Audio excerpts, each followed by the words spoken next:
वाहिगुरु जी का खालसा वाहिगुरु जी की फतेह। परम सन्मान योग सतगुरां दे हजूर जुड़ मिल बैठे रब रूप गुरमुख सत्संगी जन, सतगुरु जी की बख्शिश महरामत का सदका गुरु चरणों विच जुड़ के बहन का सुभाग समा नसीब होया। सतगुरु जी की इलाही अमृतमयी बाणी का कीर्तन गुरु के प्यारे कीर्तनिया पासों आप जी ने सरवण किया। गुरु के दर जुड़ के वाहिगुरु नाल जुड़न का निमाणा जिहा यतन उपराला कर रहे हैं। सतगुरु गुरु अर्जुन देव महाराज अज दे इस पावन बचन अंदर सानू सोझी दिंदियां होया समझाउंदे ने। सतगुरु कहंदे कि हे सच्चे पातशाह, जदों तू साडे चित्त विच आउंदा है ना, तदों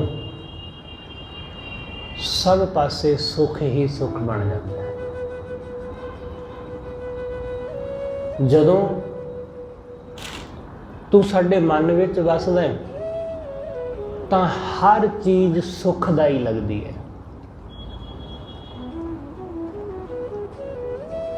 सगल सुख जां तू चित आवे।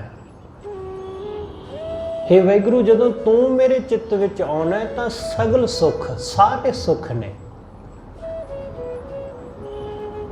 तेरे मेरे चित्त विच आ वसन नाल सुख आ वसदा है। तू ना होवे ते सुख दियां सब चीज़ां होण तां सुख फिर भी हासिल नहीं हुंदा, फिर भी सुख की प्राप्ति नहीं होती। सुख तेरे नाल है, सुख चीज़ां नाल नहीं। जो सुख चीज़ां नाल हुंदे तां लोग कदों दे सुखी हो गए हुंदे। असीं लोग बहुत सुखी हुंदे। तुसीं जरा बहुता दूर नहीं, अज तो कोई 30 साल पहलां ते हुण दे समय विच अंतर तुसीं साफ देख रहे हो।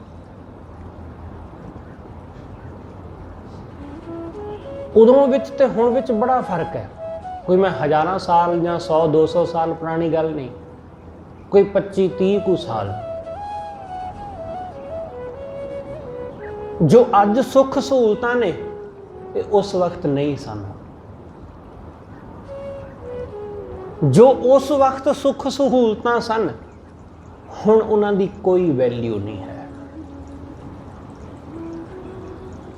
हुण उन्हां दी कोई वैल्यू नहीं। उस वेले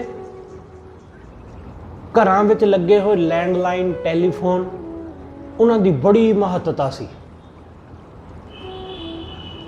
पर हुण उस लैंडलाइन नूं कौन पुछदा है? क्योंकि हुण वो सुख नहीं रहा। वो किसी वेले सुख सी पर हुण वो सुख नहीं है। हुण सुख की है?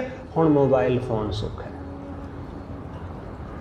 हो सकता है कल नूं कुछ होर हो जाए तो ये भी खत्म हो जाए। इसलिए सुख चीज़ां नाल नहीं। उस वेले जिहड़ा काम करन नूं सानू बहुत लंबा समा लगदा सी, वो हुण बहुत जल्दी हो जाता है। जिहड़ा सफ़र करन नूं सानू कई दिन लगदे सन, हुण वो कुछ घंटियां विच हो जाता है। इसलिए सुख चीज़ां नाल नहीं है। साडे कोल पहलां नालों ज़्यादा टैक्नोलॉजी, पहलां नालों ज़्यादा एडवांस टैक्नोलॉजी, एडवांस चीज़ां, पहलां नालों ज़्यादा एडवांस गड्डियां, पहलां नालों ज़्यादा एडवांस फीचर वाले साडे कोल बहुत सारे प्रोडक्ट ने, बहुत सारे साधन ने, पर सुख बिल्कुल नहीं है। सुख बिल्कुल नहीं, क्योंकि सुख चीज़ां विच हुंदा ही नहीं। लगदा है कि चीज़ां नाल सुख होवेगा, पर है नहीं। गुरु अर्जुन देव महाराज कहंदे जां जदों तू चित आवे, जां तू चित आवे ताही सगल सुख, तेरे तो बिना सुख नहीं। एक राजा वो किसी सभा विच हिस्सा लैण वास्ते दूसरे देश जा रहा है। जिवें अक्सर ही देशां दे राजे महाराजे मंत्री संतरी कई तरह के सम्मेलनां दे विच हिस्सा लैण वास्ते जाते रहंदे ने ना, दूसरे देशों विच कई तरह के समझौते करन, गल्लां बातां करन।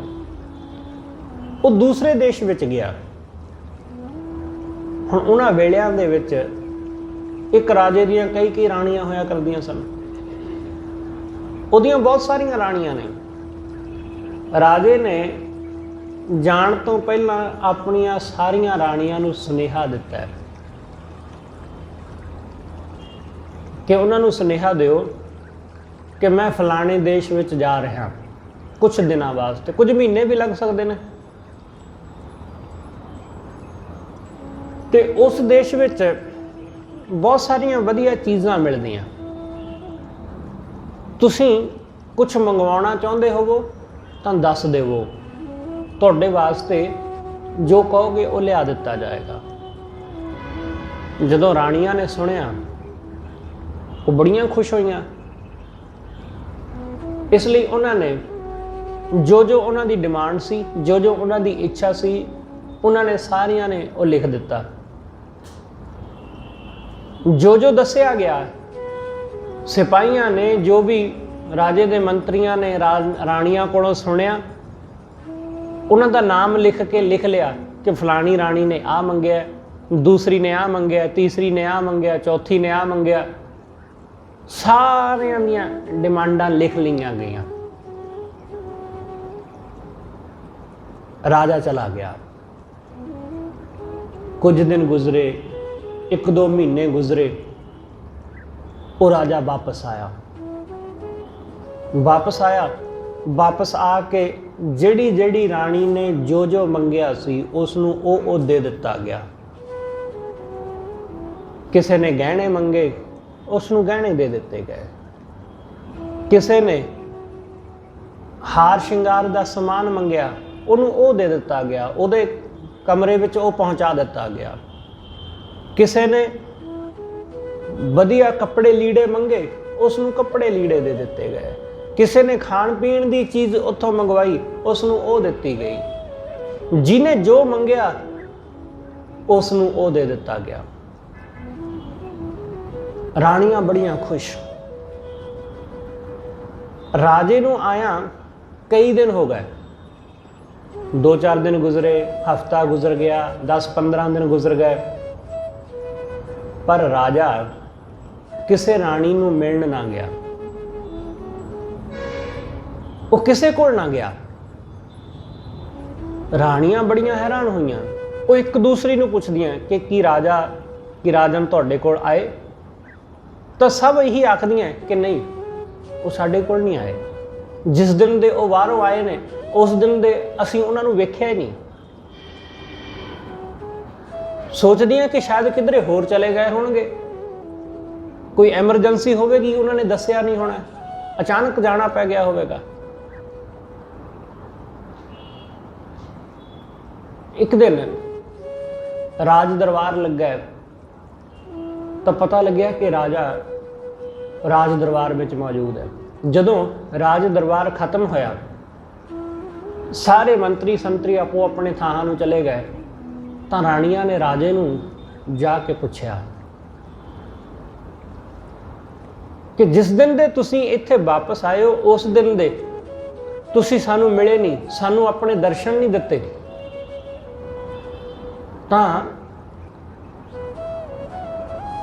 ਰਾਜੇ ਨੇ ਕਿਹਾ ਕਿ ਤੁਹਾਨੂੰ ਕਿਹਾ ਸੀ ਕਿ ਜੋ ਜੋ ਤੁਹਾਨੂੰ ਚਾਹੀਦਾ ਤੁਸੀਂ ਦੱਸ ਦਿਓ। ਉਹਨਾਂ ਨੇ ਕਿਹਾ ਹਾਂ ਅਸੀਂ ਤੁਹਾਨੂੰ ਦੱਸਿਆ ਤੇ ਤੁਸੀਂ ਸਾਨੂੰ ਉਹ ਸਾਰਾ ਕੁਝ ਲਿਆ ਕੇ ਵੀ ਦੇ ਦਿੱਤਾ, ਤੁਸੀਂ ਉਹ ਸਾਰੀਆਂ ਚੀਜ਼ਾਂ ਸਾਨੂੰ ਲਿਆ ਕੇ ਵੀ ਦੇ ਦਿੱਤੀਆਂ। ਤੇ ਰਾਜੇ ਨੇ ਕਿਹਾ ਬਸ ਠੀਕ ਹੈ, ਤੁਹਾਨੂੰ ਚੀਜ਼ਾਂ ਮਿਲ ਗਈਆਂ, ਬਸ ਕਾਫੀ ਹੈ। ਉਹਨਾਂ ਨੇ ਕਿਹਾ ਚੀਜ਼ਾਂ ਦਾ ਅਸੀਂ ਕੀ ਕਰਾਂਗੇ? ਤੁਸੀਂ ਹਾਰ ਸ਼ਿੰਗਾਰ ਦਾ ਸਮਾਨ ਲਿਆ ਦਿੱਤਾ ਜੋ ਅਸੀਂ ਮੰਗਿਆ, ਉਹ ਹਾਰ ਸ਼ਿੰਗਾਰ ਦਾ ਅਸੀਂ ਕੀ ਕਰਾਂਗੇ ਜਦ ਉਸ ਹਾਰ ਸ਼ਿੰਗਾਰ ਨੂੰ ਵੇਖਣ ਵਾਲੇ ਤੁਸੀਂ ਮੌਜੂਦ ਨਹੀਂ? ਉਹਨਾਂ ਗਹਿਣਿਆਂ ਨੂੰ ਕੀ ਕਰਾਂਗੇ ਜਦ ਉਹਨਾਂ ਗਹਿਣਿਆਂ ਨੂੰ ਪਹਿਨ ਕੇ ਤੁਹਾਡੇ ਤੋਂ ਬਿਨਾਂ ਹੋਰ ਕਿਸ ਨੂੰ ਵਿਖਾਵਾਂਗੇ? ਕੋਈ ਵੇਖਣ ਵਾਲਾ ਨਹੀਂ ਹੋਵੇਗਾ। ਰਾਜੇ ਨੇ ਕਿਹਾ ਕਿ ਮੈਂ ਤੁਹਾਨੂੰ ਸੁਨੇਹਾ ਦਿੱਤਾ ਸੀ ਕਿ ਤੁਹਾਨੂੰ ਜੋ ਚਾਹੀਦਾ ਉਹ ਲਿਖ ਦਿਓ, ਦੱਸ ਦਿਓ। ਤੁਸੀਂ ਦੱਸ ਦਿੱਤਾ। ਤੁਹਾਡੇ ਸਾਰਿਆਂ ਦੇ ਵਿੱਚੋਂ ਇੱਕ ਰਾਣੀ ਐਸੀ ਹੈ ਜਿਹਨੂੰ ਤੁਸੀਂ ਬਹੁਤਾ ਚੰਗਾ ਨਹੀਂ ਸਮਝਦੀਆਂ। ਉਸ ਨੇ ਸਿਰਫ ਇੰਨਾ ਸੁਨੇਹਾ ਭੇਜਿਆ ਕਿ ਤੁਸੀਂ ਆਪ ਆ ਜਾਣਾ, ਚੀਜ਼ਾਂ ਦੀ ਕੋਈ ਜ਼ਰੂਰਤ ਨਹੀਂ ਹੈ, ਵਸਤੂਆਂ ਦੀ, ਕੱਪੜੇ ਲੀੜੇ ਦੀ ਕੋਈ ਜ਼ਰੂਰਤ ਨਹੀਂ, ਬਹੁਤ ਕੁਝ ਪਿਆ ਹੋਇਆ ਮੇਰੇ ਕੋਲ, ਹਾਰ ਸ਼ਿੰਗਾਰ ਦਾ ਸਮਾਨ ਬਥੇਰਾ, ਤੁਸੀਂ ਆ ਜਾਓਗੇ ਤਾਂ ਕਾਫੀ ਹੈ। ਰਾਜਾ ਕਹਿ ਰਿਹਾ ਉਸ ਦਿਨ ਦਾ ਮੈਂ ਉਸ ਦੇ ਕੋਲ ਹੀ ਹਾਂ। ਤੇ ਉਹ ਰਾਜਾ ਆਪ ਤੇ ਆਇਆ ਹੀ, ਰਾਣੀਆਂ ਨੇ ਜੋ ਜੋ ਮੰਗਿਆ ਸੀ ਉਹਨਾਂ ਨੂੰ ਦੇ ਦਿੱਤਾ, ਪਰ ਉਸ ਰਾਣੀ ਵਾਸਤੇ ਉਹ ਸਭ ਕੁਝ ਲੈ ਆਇਆ ਕਿਉਂਕਿ ਉਸਨੇ ਰਾਜੇ ਨੂੰ ਮੰਗਿਆ। ਉਸਨੇ ਸਿਰਫ ਆਪਣੇ ਪਤੀ ਨੂੰ ਮੰਗਿਆ, ਉਹਨੇ ਚੀਜ਼ਾਂ ਨਹੀਂ ਮੰਗੀਆਂ। ਪਤੀ ਦੇ ਆਉਣ ਨਾਲ ਸਾਰੀਆਂ ਚੀਜ਼ਾਂ ਸੁਖਦਾਈ ਹੋ ਗਈਆਂ। ਉਹਦਾ ਪਹਿਰਾਵਾ, ਉਹਦਾ ਹਾਰ ਸ਼ਿੰਗਾਰ, ਉਹਦੇ ਗਹਿਣੇ, ਉਹਦਾ ਘਰ, ਉਹਦਾ ਰੂਪ, ਸਭ ਕੁਝ ਸੁਖਦਾਈ ਹੋ ਗਿਆ ਉਹਦੇ ਆਉਣ ਨਾਲ।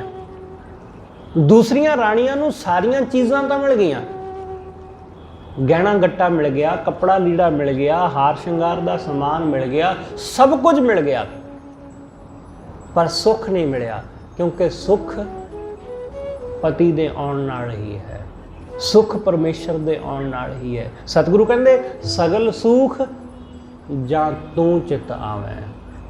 ਸਾਰੇ ਸੁੱਖ ਨੇ ਜਦੋਂ ਤੂੰ ਸਾਡੇ ਚਿੱਤ ਵਿੱਚ ਆ ਜਾਂਦਾ ਹੈ, ਸਾਰੇ ਸੁੱਖ।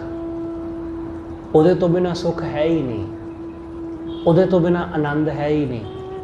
ਇਸ ਲਈ ਉਹਦੇ ਦਰ ਆ ਕੇ ਸਿਰਫ ਚੀਜ਼ਾਂ ਦੇ ਵੱਲ ਨੂੰ ਨਾ ਆਕਰਸ਼ਿਤ ਹੋਣਾ। ਚੀਜ਼ਾਂ ਤਾਂ ਉਹਦੇ ਨਾਲ ਆ ਹੀ ਜਾਣਗੀਆਂ, ਚੀਜ਼ਾਂ ਆ ਹੀ ਜਾਣਗੀਆਂ। ਖਿਆਲ ਰੱਖਣਾ, ਭਾਰਤ ਦੇ ਵਿੱਚ ਜਾਂ ਇੰਝ ਸਮਝੋ ਕਿ ਪੂਰੀ ਦੁਨੀਆ ਦੇ ਵਿੱਚ ਜਿੰਨੇ ਵੀ ਫਕੀਰ ਨੇ, ਫਕੀਰਾਂ ਨੇ ਦਲਿੱਦਰਤਾ ਨੂੰ ਪ੍ਰਵਾਨ ਕਰ ਲਿਆ, ਉਹਨਾਂ ਨੇ ਕੰਗਾਲ ਰਹਿਣਾ ਪ੍ਰਵਾਨ ਕਰ ਲਿਆ, ਪਰ ਉਹਨਾਂ ਨੇ ਪ੍ਰਮਾਤਮਾ ਨੂੰ ਛੱਡਣਾ ਪ੍ਰਵਾਨ ਨਹੀਂ ਕਰਿਆ। ਉਹ ਕਹਿੰਦੇ ਕੰਗਾਲਤਾ ਵਿੱਚ ਰਹਿ ਲਵਾਂਗੇ, ਇਹਦੇ ਵਿੱਚ ਵੀ ਸੁੱਖ ਹੈ ਜੇ ਪ੍ਰਮਾਤਮਾ ਚਿੱਤ ਹੈ।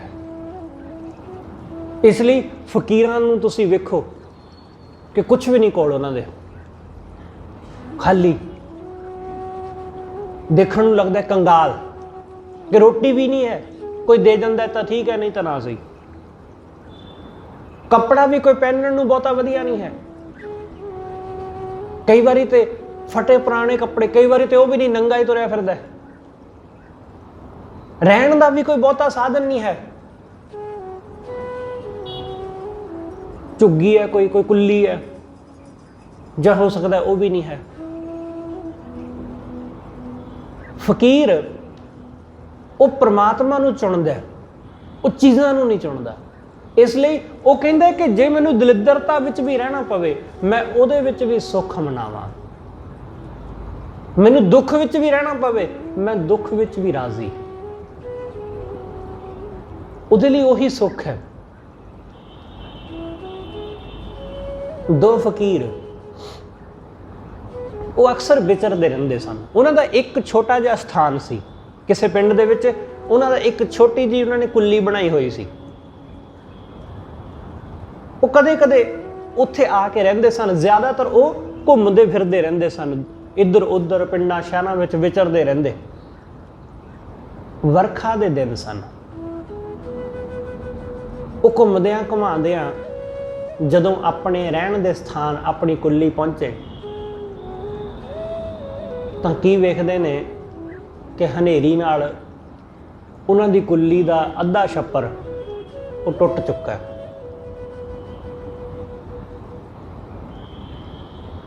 ਦੋਨਾਂ ਦੇ ਵਿੱਚੋਂ ਦੋ ਫਕੀਰ ਸਨ, ਇੱਕ ਥੋੜਾ ਜਵਾਨ ਸੀ, ਇੱਕ ਬਜ਼ੁਰਗ ਸੀ। ਦੋਨਾਂ ਨੇ ਦੇਖਿਆ ਉਸ ਨੂੰ। ਨੌਜਵਾਨ ਨੇ ਜਿਵੇਂ ਹੀ ਦੇਖਿਆ ਕਿ ਛੱਪਰ ਟੁੱਟ ਗਿਆ, ਅੱਧਾ ਛੱਪਰ ਟੁੱਟ ਗਿਆ, ਉਸ ਨੇ ਉਸੇ ਵੇਲੇ ਰੌਲਾ ਪਾਉਣਾ ਸ਼ੁਰੂ ਕਰ ਦਿੱਤਾ। ਉਹ ਕਹਿੰਦਾ, ਰੱਬਾ ਤੇਰੀ ਗੱਲ ਕਰਦੇ ਫਿਰਦੇ ਆ, ਤੇਰਾ ਹੀ ਪ੍ਰਚਾਰ ਕਰਦੇ ਫਿਰਦੇ ਆ, ਤੇਰੇ ਨਾਲ ਹੀ ਲੋਕਾਂ ਨੂੰ ਜੋੜਦੇ ਫਿਰਦੇ ਆ, ਸਾਡੇ ਘਰ ਦਾ ਆਹ ਹਾਲ ਕੀਤਾ ਤੂੰ। ਆ ਸ਼ਹਿਰ ਨਹੀਂ ਤੈਨੂੰ ਦਿਸਿਆ? ਆ ਲੋਕਾਂ ਦੇ ਵੱਡੇ ਵੱਡੇ ਘਰ ਨਹੀਂ ਦਿਸੇ ਤੈਨੂੰ? ਆ ਸਾਡੀ ਗਰੀਬਾਂ ਦੀ ਕੁੱਲੀ ਦਿਸੀ ਤੈਨੂੰ? ਲੋਕਾਂ ਦੇ ਮਹਿਲ, ਆ ਪਾਪੀਆਂ ਦੇ ਏਡੇ ਏਡੇ ਮਹਿਲ ਖਲੋਤੇ ਨੇ, ਐਡੀਆਂ ਐਡੀਆਂ ਕੋਠੀਆਂ ਖਲੋਤੀਆਂ ਨੇ, ਉਹ ਨਹੀਂ ਤੇ ਤੋਂ ਢਈਆਂ। ਸਾਡਾ ਗਰੀਬਾਂ ਦਾ ਛੱਪਰ। ਉਹਨੇ ਇਸ ਤਰ੍ਹਾਂ ਦੀਆਂ ਬਹੁਤ ਸਾਰੀਆਂ ਗੱਲਾਂ ਕਹੀਆਂ, ਜਿਵੇਂ ਵੀ ਬੰਦਾ ਇਸ ਹਾਲਤ ਵਿੱਚ ਕਹਿ ਸਕਦਾ। ਉਹਨੇ ਜੋ ਕੁਝ ਕਹਿ ਸਕਦਾ ਸੀ ਉਹਨੇ ਕਿਹਾ। ਦੂਸਰੇ ਪਾਸੇ ਜਦੋਂ ਉਹਦਾ ਧਿਆਨ ਗਿਆ ਤਾਂ ਉਹ ਫਕੀਰ ਆਦਮੀ, ਬਜ਼ੁਰਗ, ਉਹ ਹੱਥ ਜੋੜੀ ਖਲੋਤਾ ਹੈ। ਉਸਨੇ ਹੱਥ ਜੋੜ ਕੇ ਜਦੋਂ ਇਹਨੇ ਦੇਖਿਆ ਕਿ ਉਹ ਤਾਂ ਕੁਝ ਬੋਲਿਆ ਨਹੀਂ, ਮੈਂ ਇਕੱਲਾ ਹੀ ਬੋਲੀ ਜਾਂਦਾ, ਉਹ ਹੱਥ ਜੋੜ ਕੇ ਖਲੋਤਾ ਹੈ ਤੇ ਉਹਨੇ ਪ੍ਰਾਰਥਨਾ ਕੀਤੀ ਕਿ हे ਪਰਮੇਸ਼ਰ, हे ਖੁਦਾ, ਤੇਰਾ ਸ਼ੁਕਰ ਹੈ, ਘੱਟੋ ਘੱਟ ਸਾਡਾ ਅੱਧਾ ਛੱਪਰ ਤੇ ਬਚਿਆ, ਤੂੰ ਇੰਨਾ ਤੇ ਬਚਾ ਲਿਆ ਕਿ ਚਲੋ ਮੀਂਹ ਤੋਂ ਤਾਂ ਬਚ ਜਾਵਾਂਗੇ ਅਸੀਂ, ਬੜੀ ਤੇਰੀ ਕਿਰਪਾ। ਉਹਨੂੰ ਲੱਗਿਆ ਕਿ ਬੁੱਢੇ ਦਾ ਦਿਮਾਗ ਖਰਾਬ ਹੋ ਗਿਆ, ਕਿ ਬਜ਼ੁਰਗ ਹੈ, ਕਮਲਾ ਹੋ ਗਿਆ, ਇਹਨੂੰ ਦਿਸਦਾ ਹੀ ਨਹੀਂ ਕਿ ਅੱਧਾ ਛੱਪਰ ਉੱਡ ਗਿਆ। ਮੈਂ ਸੁਣਿਆ ਸੀ ਕਿ ਬੁੱਢਿਆਂ ਦਾ 70-72 ਦੇ ਵਿੱਚ ਦਿਮਾਗ ਹਿੱਲ ਜਾਂਦਾ, ਅੱਜ ਦੇਖ ਲਿਆ ਸੱਚੀ ਹਿੱਲ ਗਿਆ ਦਾ ਦਿਮਾਗ। ਉਸ ਰਾਤ ਉਹ ਉਸ ਟੁੱਟੇ ਹੋਏ ਛੱਪਰ ਦੇ ਹੇਠਾਂ ਸੁੱਤੇ। ਜਦੋਂ ਰਾਤ ਹੋਈ, ਅੱਧੀ ਰਾਤ ਦਾ ਸਮਾਂ, ਬੜੀ ਠੰਡੀ ਠੰਡੀ ਹਵਾ ਚੱਲ ਰਹੀ, ਆਕਾਸ਼ ਵਿੱਚ ਦੋਨਾਂ ਦਾ ਧਿਆਨ ਜਾਂਦਾ ਹੈ। ਛੱਪਰ ਦੇ ਹੇਠਾਂ ਪਏ ਨੇ, ਅੱਧਾ ਟੁੱਟਾ ਹੋਇਆ, ਅੱਧੀ ਛੱਤ ਟੁੱਟੀ ਹੈ, ਅੱਧੀ ਸਾਬਤ ਹੈ। ਆਕਾਸ਼ ਵਿੱਚ ਦੇਖਦੇ ਨੇ, ਬੜੇ ਸੁੰਦਰ ਤਾਰੇ ਆਕਾਸ਼ ਵਿੱਚ ਨਜ਼ਰ ਆਉਂਦੇ ਨੇ, ਬੜਾ ਪਿਆਰਾ ਸਾਫ਼ ਜਿਹਾ ਉਸ ਵਕਤ ਆਕਾਸ਼ ਨਜ਼ਰ ਆਉਂਦਾ ਹੈ। ਤਾਂ ਉਹ ਨੌਜਵਾਨ, ਉਹ ਕਹਿੰਦਾ ਹੈ ਕਿ ਜੇ ਛੱਪਰ ਪੂਰਾ ਹੁੰਦਾ, ਛੱਤ ਪੂਰੀ ਹੁੰਦੀ ਤੇ ਬੜੀ ਵਧੀਆ ਨੀਂਦ ਆਉਣੀ ਸੀ ਅੱਜ ਇੱਥੇ, ਕਿਉਂਕਿ ਠੰਡਾ ਜਿਹਾ ਮੌਸਮ ਹੈ, ਬੜੀ ਵਧੀਆ ਨੀਂਦ ਆਉਣੀ ਸੀ, ਬੜੇ ਆਨੰਦ ਨਾਲ ਸੌਣਾ ਸੀ ਅੱਜ। ਪਰ ਹੁਣ ਫਿਕਰ ਲੱਗੀ ਹੋਈ ਹੈ ਕਿ ਜੇ ਮੀਂਹ ਆ ਗਿਆ ਰਾਤ ਨੂੰ ਤਾਂ ਕੀ ਕਰਾਂਗੇ, ਕਿਉਂਕਿ ਛੱਪਰ ਦਾ ਟੁੱਟ ਗਿਆ, ਮੀਂਹ ਆ ਗਿਆ ਤਾਂ ਭਿੱਜ ਜਾਵਾਂਗੇ, ਸਾਡੇ ਕੋਲ ਜੋ ਵੀ ਮਾੜਾ ਮੋਟਾ ਕੱਪੜਾ ਲੀੜਾ ਹੈ ਉਹ ਵੀ ਭਿੱਜ ਜਾਏਗਾ, ਬੜੀ ਮੁਸ਼ਕਲ ਹੋਏਗੀ, ਬੜੀ ਦਿੱਕਤ ਹੋਏਗੀ। ਉਹ ਇਸ ਤਰ੍ਹਾਂ ਦੀਆਂ ਗੱਲਾਂ ਕਰ ਰਿਹਾ। ਉਸਨੇ ਆਪਣੇ ਨਾਲ ਪਏ ਬਜ਼ੁਰਗ ਨੂੰ ਕਿਹਾ ਕਿ ਤੁਸੀਂ ਕੁਝ ਕਹੋ। ਉਸਨੇ ਕਿਹਾ, ਮੈਂ ਕੀ ਕਹਾਂ, ਤੂੰ ਵੇਖ ਜਰਾ ਆਕਾਸ਼ ਵੱਲ ਨੂੰ, ਕਿ ਜੇ ਪਰਮੇਸ਼ਰ ਅੱਧਾ ਛੱਪਰ ਵੀ ਇਹ ਨਾ ਤੋੜਦਾ, ਉਹਦਾ ਸ਼ੁਕਰ ਕਰੀਏ ਆਪਾਂ ਕਿ ਹਵਾਵਾਂ ਦੇ ਅੱਗੇ ਕਿਸੇ ਦਾ ਜ਼ੋਰ ਨਹੀਂ ਚੱਲਦਾ।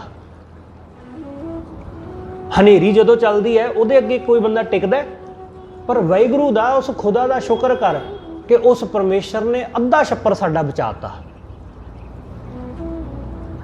ਸਾਡਾ ਅੱਧਾ ਛੱਪਰ ਬਚ ਗਿਆ। ਤੇ ਮੈਨੂੰ ਪੂਰਾ ਭਰੋਸਾ ਹੈ ਇਹ ਪ੍ਰਮਾਤਮਾ ਨੇ ਬਚਾਇਆ ਹੋਣਾ ਹੈ, ਇਹ ਪਰਮੇਸ਼ਰ ਨੇ ਬਚਾਇਆ ਹੋਵੇਗਾ। ਉਹਨੇ ਸਾਡਾ ਇੰਨਾ ਖਿਆਲ ਰੱਖਿਆ ਕਿ ਚਲੋ ਇਹ ਸਿਰ ਢੱਕਿਆ ਰਹੇਗਾ ਇਹਨਾਂ ਦਾ, ਇਹ ਮੀਂਹ ਤੋਂ ਥੋੜਾ ਬਹੁਤ ਬਚੇ ਰਹਿਣਗੇ, ਇੰਨਾ ਕਾਫੀ ਹੈ। ਉਹ ਨੌਜਵਾਨ ਕਹਿੰਦਾ ਕਿ ਸੱਚਮੁੱਚ ਬਾਪੂ ਤੇਰਾ ਦਿਮਾਗ ਹਿੱਲ ਗਿਆ,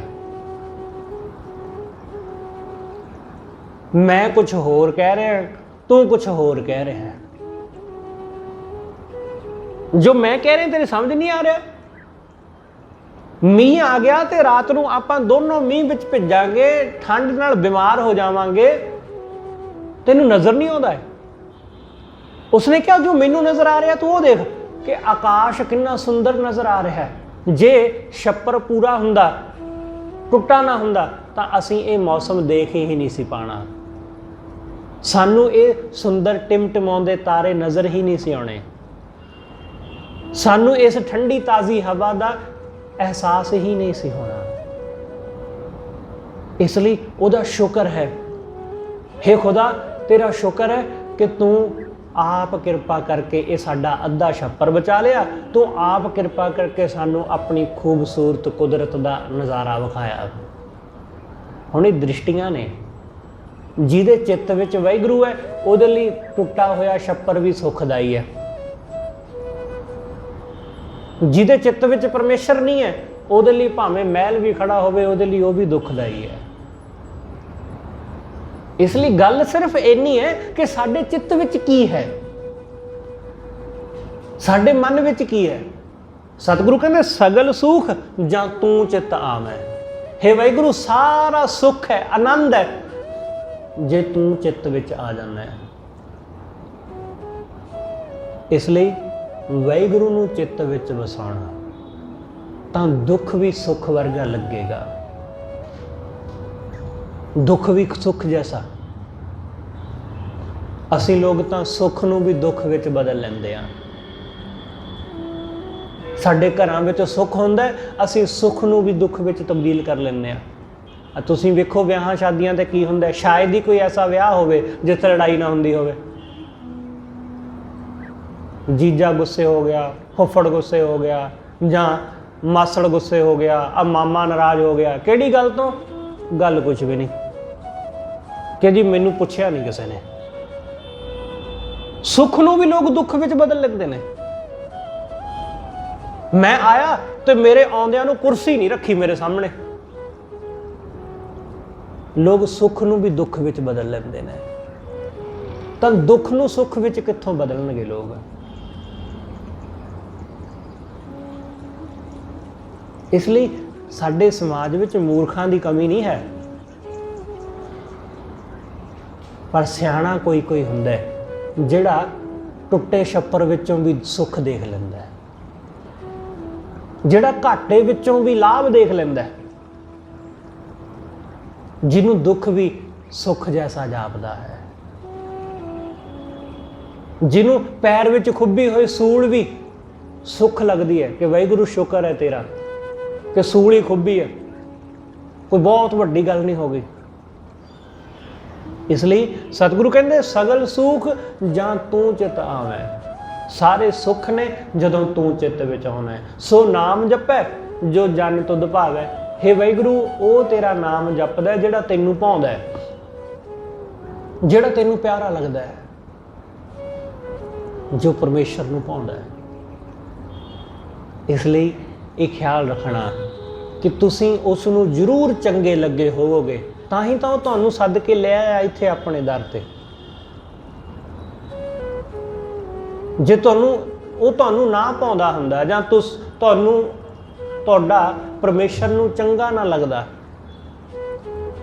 ਤਾਂ ਤੁਸੀਂ ਆਪਣੇ ਘਰ ਸੁੱਤੇ ਪਏ ਹੁੰਦੇ ਇਸ ਵਕਤ, ਜਿਵੇਂ ਬਾਕੀ ਲੋਕ ਸੁੱਤੇ ਪਏ ਨੇ।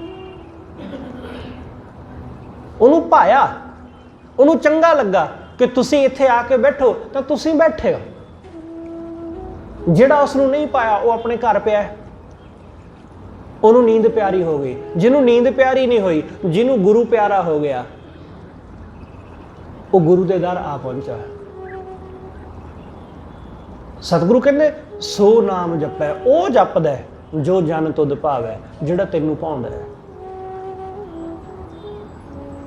ਤੁਸੀਂ ਆ ਗਏ, ਚਾਹੇ ਕਿਸੇ ਤਰ੍ਹਾਂ ਵੀ ਆਏ, ਚਾਹੇ ਕਿਸੇ ਵੀ ਬਹਾਨੇ ਨਾਲ ਆ ਗਏ। ਸਤਿਗੁਰੂ ਕਹਿੰਦੇ ਘਰ ਮੈਂ ਸੂਖ ਬਾਹਰ ਫੁਨ ਸੂਖਾ। घर विच भी सुख ते बाहर भी। हुण मन भी सुखी ते तन भी सुखी। हुण मैं जिथे जाना वा उत्थे सुख ही सुख है। आप पढ़ते ना बचन, उठत सुखिया बैठत सुखिया, भौ नहीं लागे जां ऐसे बुझिया। हुण कोई भौ नहीं। जदों मैं बुझ लिया, जदों मैं ये जान लिया कि राखा एक हमारा स्वामी, तो हर थां सुख हो गया। उठद्या बहद्या सौंद्या जागद्या सुख ही सुख। चाहे मैं अपने घर होवां चाहे घर तो बाहर होवां, मैं सुखी सुखी। घर बाहर तेरा परवासा, तू जन कह है संग। क्योंकि तू जन दे संग है तो फिर हर थां तेरा ही प्रवासा है। उसनूं सतगुरु कहंदे दुख किवें हो सकदा है जिहदे सिर पर तू मौजूद है। घर में सूख बाहर फुन सूखा, हर सिमरत सगल विनाशे दुखा। वाहिगुरू नूं सिमरदिआं सारे दुख विनस जांदे ने। परमेश्वर नूं मन विच वसाया सारे दुख दूर हो जाते हैं। साडे चित्त विच सुख है क्योंकि वो वाहिगुरू चित्त विच आ वसिया, वो परमेश्वर मन विच आ वसिया। ਉਹੀ है जो साडे मन विच आउंदा है। ਉਹਦੇ ਤੋਂ बिना साडे मन विच साडे चित्त विच होर कुछ भी नहीं।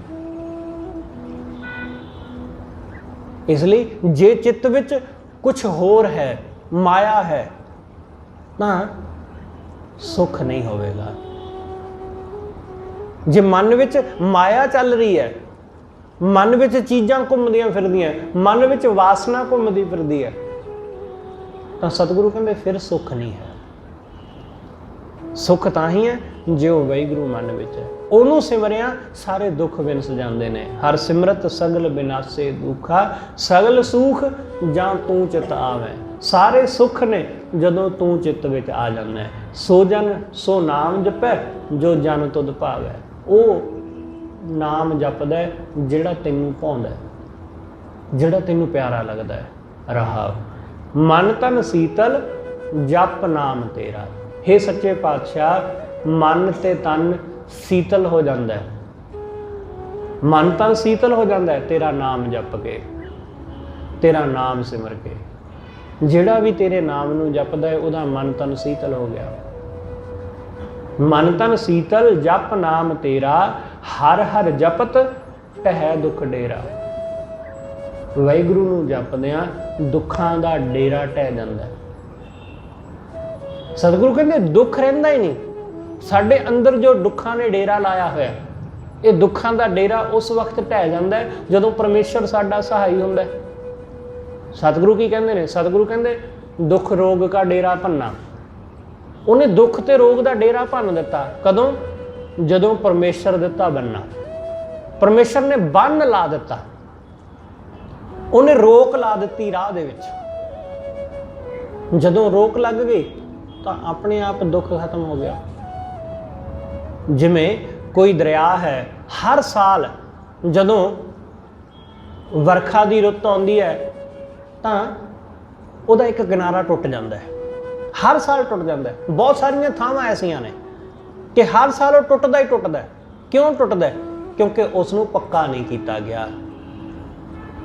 मिट्टी पा दी जाती है, जदों पानी का वहाव वधदा है वो मिट्टी खुर जाती, इसलिए हर साल हड़ आ जाता है तो हर साल वो दुख दिंदा है। हर साल लोगों दी फसलां, लोगों के घर उजाड़ दिंदा है। पर जदों कोई उसनूं हिम्मत करके पक्का कर दिंदा है, बन ला दिंदा है, तदों फिर दुख नहीं व्यापदा, फिर दुख नहीं व्यापदा, फिर सुख ही सुख हो जाता है, फिर आनंद ही आनंद हो जाता है। सतगुरु कहते बिल्कुल ऐसा ही जिन्हां ने दुखां दे राह दे विच रोक ला दी है, दुखां दे राह विच बन मार दिता, उन्हां दे जीवन विच सुख आ गया। इसलिए सतगुरु कहते मन तन शीतल जप नाम तेरा, हर हर जपत टहै दुख डेरा। दुख दा डेरा टह गया। हुण दुख नहीं रहा अंदर, हुण मन दुखी नहीं हुंदा, हुण मन वासनावां विच गलतान नहीं हुंदा। हुक्म बूझ ਹੁਕਮ ਬੁੱਝੈ ਸੋਈ ਪ੍ਰਵਾਨ। ਜਿਹੜਾ ਵਾਹਿਗੁਰੂ ਦੇ ਹੁਕਮ ਨੂੰ ਬੁੱਝਦਾ ਉਹ ਪ੍ਰਵਾਨ ਹੋ ਗਿਆ। ਹਰ ਬੰਦਾ ਚਾਹੁੰਦਾ ਹੈ ਕਿ ਮੈਂ ਪ੍ਰਵਾਨ ਹੋ ਜਾਵਾਂ। ਸਤਿਗੁਰੂ ਕਹਿੰਦੇ ਵਾਹਿਗੁਰੂ ਦੀ ਨਿਗਾਹ ਵਿੱਚ ਉਹ ਪ੍ਰਵਾਨ ਹੁੰਦੇ ਨੇ ਜਿਹੜੇ ਉਹਦੇ ਹੁਕਮ ਨੂੰ ਜਾਣਦੇ ਨੇ, ਉਹਦੇ ਹੁਕਮ ਨੂੰ ਬੁੱਝਦੇ ਨੇ। ਦੁਨੀਆ ਦੀ ਨਿਗਾਹ ਵਿੱਚ ਪ੍ਰਵਾਨ ਹੋਣਾ ਕੋਈ ਬਹੁਤੀ ਵੱਡੀ ਗੱਲ ਨਹੀਂ ਹੈ। ਜੈਸਾ ਦੁਨੀਆ ਚਾਹੁੰਦੀ ਹੈ ਵੈਸਾ ਕਰਨ ਲੱਗ ਜਾਓ ਤਾਂ ਪ੍ਰਵਾਨ ਹੋ ਗਏ। ਜੈਸੇ ਕੱਪੜੇ ਦੁਨੀਆ ਪਹਿਨਦੀ ਹੈ ਵੈਸਾ ਪਹਿਨਣ ਲੱਗ ਜਾਓ, ਠੀਕ ਹੈ ਜੀ। ਬਸ ਦੁਨੀਆ ਨਾਲੋਂ ਜਰਾ ਜਿਹਾ ਉਲਟ ਚੱਲੇ ਤਾਂ ਦੁਨੀਆ ਤੁਹਾਡੇ ਵਿਰੋਧ 'ਚ। ਦੁਨੀਆ ਜੈਸਾ ਝੂਠ ਤੂਫਾਨ ਤੋਲਦੀ ਹੈ ਤੁਸੀਂ ਵੀ ਤੋਲਣ ਲੱਗ ਜਾਓ ਤਾਂ ਠੀਕ ਹੈ। ਦੁਨੀਆ ਦੀ ਚਾਲ ਚੱਲੋਗੇ ਤਾਂ ਦੁਨੀਆ ਤੁਹਾਨੂੰ ਐਕਸੈਪਟ ਕਰੇਗੀ। ਦੁਨੀਆ ਨਾਲੋਂ ਥੋੜਾ ਜਿਹਾ ਵੱਖਰਾ ਹੋਏ ਤਾਂ ਦੁਨੀਆ ਤੁਹਾਨੂੰ ਪ੍ਰਵਾਨ ਨਹੀਂ ਕਰਦੀ। ਸਤਿਗੁਰੂ ਕਹਿੰਦੇ ਵਾਹਿਗੁਰੂ ਕਿਵੇਂ ਪ੍ਰਵਾਨ ਕਰਦਾ ਹੈ? ਵਾਹਿਗੁਰੂ ਪ੍ਰਵਾਨ ਕਰਦਾ ਜਦੋਂ ਅਸੀਂ ਉਹਦੇ ਹੁਕਮ ਨੂੰ ਬੁੱਝਦੇ ਹਾਂ, ਜਦੋਂ ਅਸੀਂ ਉਹਦੀ ਰਜ਼ਾ ਨੂੰ ਜਾਣਦੇ ਹਾਂ। ਹੁਕਮ ਬੁੱਝੈ ਸੋਈ ਪ੍ਰਵਾਨ। ਹੁਕਮ ਨੂੰ ਬੁੱਝਦਾ ਉਹ ਪ੍ਰਵਾਨ ਹੋ ਗਿਆ। ਸਾਚ ਸ਼ਬਦ ਜਾ ਕਾ ਨਿਸ਼ਾਨ। ਸਤਿਗੁਰੂ ਕਹਿੰਦੇ ਵਾਹਿਗੁਰੂ ਦਾ, ਗੁਰੂ ਦਾ ਸੱਚਾ ਸ਼ਬਦ ਉਹਦੇ ਵਾਸਤੇ ਨਿਸ਼ਾਨ ਹੈ। ਉਹਦਾ ਨਿਸ਼ਾਨ ਹੋ ਗਿਆ, ਰਾਹਦਾਰੀ ਹੋ ਗਈ। ਰਾਹਦਾਰੀ, ਰਾਹ ਦੀ ਪੂੰਜੀ ਹੋ ਗਈ ਕਿ ਉਹਦਾ ਸ਼ਬਦ ਹੀ ਨਿਸ਼ਾਨ। ਉਹੀ ਸਾਨੂੰ ਇਸ ਥਾਂ ਤੋਂ, ਇਸ ਜਗ੍ਹਾ ਤੋਂ ਪਾਰ ਲੰਘਾਉਂਦਾ ਹੈ, ਭਵ ਸਾਗਰ ਤੋਂ। ਨਿਸ਼ਾਨ ਇੱਕ ਨਿਸ਼ਾਨ ਹੀ ਹੈ। ਸਾਡੇ ਪਾਸਪੋਰਟ ਦੇ ਉੱਤੇ ਲੱਗੀ ਹੋਈ ਇੱਕ ਸਟੈਂਪ, ਇੱਕ ਸਟਿੱਕਰ ਨਿਸ਼ਾਨ ਹੈ ਜਿਹੜਾ ਇੱਕ ਦੇਸ਼ ਤੋਂ ਦੂਸਰੇ ਦੇਸ਼ ਜਾਣ ਵਿੱਚ ਸਾਡੀ ਮਦਦ ਕਰਦਾ ਹੈ। ਜਰਾ ਜਿਹਾ ਨਿਸ਼ਾਨ ਹੀ ਤਾਂ ਹੈ, ਹੋਰ ਕੀ ਹੈ। ਜਰਾ ਜੀ ਇਮੀਗ੍ਰੇਸ਼ਨ ਦੀ ਮੋਹਰ ਉਹ ਸਾਨੂੰ ਇਜਾਜ਼ਤ ਦੇ ਦਿੰਦੀ ਕਿ ਹਾਂ ਤੁਸੀਂ ਜਹਾਜ਼ ਦਾ ਸਫ਼ਰ ਕਰ ਸਕਦੇ ਹੋ, ਤੁਸੀਂ ਜਾ ਸਕਦੇ ਹੋ ਦੂਸਰੇ ਦੇਸ਼। ਨਿੱਕੀ ਜੀ ਮੋਹਰ, ਨਿੱਕਾ ਜਿਹਾ ਸ਼ਬਦ ਦਾ ਨਿਸ਼ਾਨ। ਬਸ ਐਸਾ ਹੀ ਜਿਨ੍ਹਾਂ ਨੂੰ ਗੁਰੂ ਦੇ ਸ਼ਬਦ ਦਾ ਨਿਸ਼ਾਨ ਮਿਲ ਗਿਆ, ਸਤਿਗੁਰੂ ਕਹਿੰਦੇ ਉਹ ਪਾਰ ਲੰਘ ਗਏ ਭਵ ਸਾਗਰ ਤੋਂ। ਉਹ ਗੁਰੂ ਦੇ ਜਹਾਜ਼ ਵਿੱਚ ਚੜ੍ਹ ਗਏ। ਗੁਰੂ ਉਹਨਾਂ ਨੂੰ ਪਾਰ ਲੰਘਾ ਦਿੰਦਾ ਹੈ। ਗੁਰੂ ਉਹਨਾਂ ਨੂੰ ਭਵ ਸਾਗਰ ਤੋਂ ਪਾਰ ਕਰ ਦਿੰਦਾ ਹੈ। ਇਸ ਲਈ ਸਾਚ ਸ਼ਬਦ ਜਾ ਕਾ ਨਿਸ਼ਾਨ। ਉਹਦੇ ਲਈ ਵਾਹਿਗੁਰੂ ਦਾ ਸੱਚਾ ਸ਼ਬਦ ਹੀ ਨਿਸ਼ਾਨ ਹੋ ਗਿਆ। ਗੁਰਪੂਰੈ ਹਰ ਨਾਮ ਦ੍ਰਿੜਾਇਆ। ਪੂਰੇ ਗੁਰੂ ਨੇ ਕਿਰਪਾ ਕਰਕੇ ਵਾਹਿਗੁਰੂ ਦਾ ਨਾਮ ਦ੍ਰਿੜ ਕੀਤਾ। ਉਹਨੇ ਮੇਰੇ ਅੰਦਰ ਨਾਮ ਦ੍ਰਿੜ ਕਰ ਦਿੱਤਾ, ਪੱਕਾ ਕਰ ਦਿੱਤਾ। ਤਾਂ ਕੀ ਹੋਇਆ? ਭੰਨਤ ਨਾਨਕ ਮੇਰਾ ਮਨ ਸੁਖ ਪਾਇਆ। ਸਤਿਗੁਰੂ ਕਹਿੰਦੇ ਮੇਰੇ ਮਨ ਨੇ ਉਸ ਵਕਤ ਸੁੱਖ ਹਾਸਲ ਕਰ ਲਿਆ। ਮੇਰਾ ਮਨ ਸੁਖੀ ਹੋ ਗਿਆ ਜਦੋਂ ਗੁਰੂ ਦਾ ਨਾਮ, ਗੁਰੂ ਨੇ ਮੇਰੇ ਅੰਦਰ ਨਾਮ ਦ੍ਰਿੜ ਕਰ ਦਿੱਤਾ, ਜਦੋਂ ਮੇਰੇ ਅੰਦਰ ਪੱਕਾ ਕਰ ਦਿੱਤਾ। ਪੱਕਾ ਹੋਣਾ ਜ਼ਰੂਰੀ ਹੈ, ਉਸ ਤੋਂ ਬਿਨਾਂ ਗੱਲ ਨਹੀਂ ਬਣਦੀ। ਇਸ ਲਈ ਨਾਮ ਸਾਡੇ ਹਿਰਦੇ ਵਿੱਚ ਪੱਕਾ ਹੋ ਜਾਵੇ, ਸਾਡੇ ਅੰਦਰ ਵਸ ਜਾਏ ਪੂਰੀ ਤਰ੍ਹਾਂ, ਫਿਰ ਗੱਲ ਬਣਦੀ ਹੈ, ਫਿਰ ਅਸੀਂ ਸੁਖੀ ਹੁੰਦੇ ਹਾਂ। ਸਤਿਗੁਰੂ ਰਹਿਮਤ ਕਰੇ ਇਹ ਸੁੱਖ, ਇਹ ਆਨੰਦ ਜੋ ਗੁਰੂ ਦੇ ਚਰਨਾਂ ਨਾਲ ਜੁੜ ਕੇ ਮਿਲਦਾ ਹੈ, ਜੋ ਵਾਹਿਗੁਰੂ ਦੇ ਨਾਮ ਨੂੰ ਹਿਰਦੇ ਵਿੱਚ ਦ੍ਰਿੜ ਕਰਨ ਨਾਲ ਹਾਸਲ ਹੁੰਦਾ ਹੈ, ਇਹ ਸਤਿਗੁਰੂ ਕਿਰਪਾ ਕਰਕੇ ਸਾਡੇ ਸਾਰਿਆਂ ਦੇ ਹਿਰਦੇ ਅੰਦਰ ਪੱਕਾ ਕਰ ਦੇਵੇ। ਹੋਈਆਂ ਭੁੱਲਾਂ ਲਈ ਖਿਮਾ ਸਤਿਗੁਰੂ ਜੀ ਅਤੇ ਆਪ ਸਰਬੱਤ ਸੰਗਤ ਬਖਸ਼ਣਯੋਗ। ਭੁੱਲਾਂ ਨਾ ਚਤਾਰਦੇ ਹੋਏ ਆਖੋ ਜੀ ਵਾਹਿਗੁਰੂ ਜੀ ਕਾ ਖਾਲਸਾ ਵਾਹਿਗੁਰੂ ਜੀ ਕੀ ਫਤਿਹ।